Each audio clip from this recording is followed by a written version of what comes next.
Let's talk to Eddie Tofpik. He's the head of technical analysis and senior markets analyst at ADM Investor Services International Limited. Very good morning to you, Eddie. Good morning. Right, 3 to cover in the technicals today. Let's kick off with gold. It's gone quiet, hasn't it? Indecision. Yep.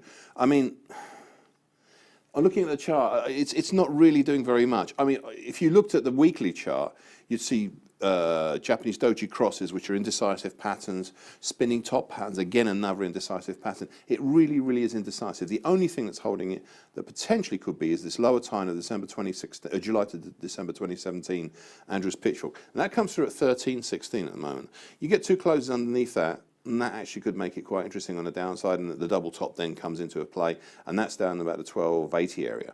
But we're really not doing very much at the moment.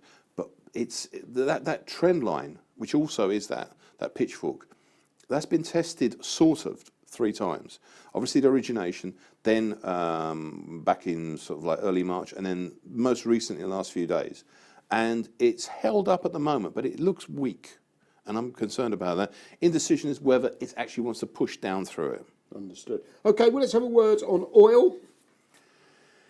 Descending triangle potentially. I think that's what it was. I've said potentially it was a double bottom, which would have had a target then back up at 67, but it didn't do it. It's come back off, and it's now forming lower highs all the time. But the lows are flatlining across that sort of $60 area. But that's bearish, right? That would be bearish, but descending triangles aren't always bearish. You've got to look at where the breakout happens and when it happens. Now, you've got 2 trend lines at the moment. 62.17 is a nearby downtrend, and then you've got the shift pitchfork, which is a little bit higher at 62.57, and they descend. 59.96, that's the support at the moment. You get consecutive closes outside of those ranges, you'll see the potential, but beware of false breaks. And it can be in either direction, though most people assume it's going to be on the downside. Okay, let's wrap up with copper. Is this still a... What a messy chart, but it's getting easier. Is it? Well, it's not getting easier as a market, it's getting easier because I've taken stuff off of it because it's no longer valid.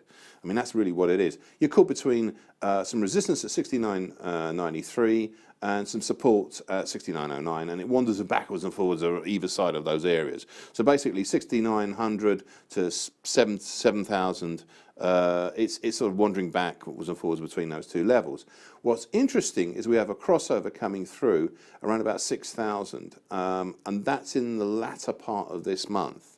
This uptrend that we've seen from 2016, that's running through at 6,009 at the moment. That's going to come up and hit this market. And if the market doesn't like going higher, which it has shown signs, but also not really wanting to try on the downside, well, something's going to make its mind up for it, and that's going to be that uptrend. On that note, Eddie, we've run out of time. Thank you very much indeed. Thank you.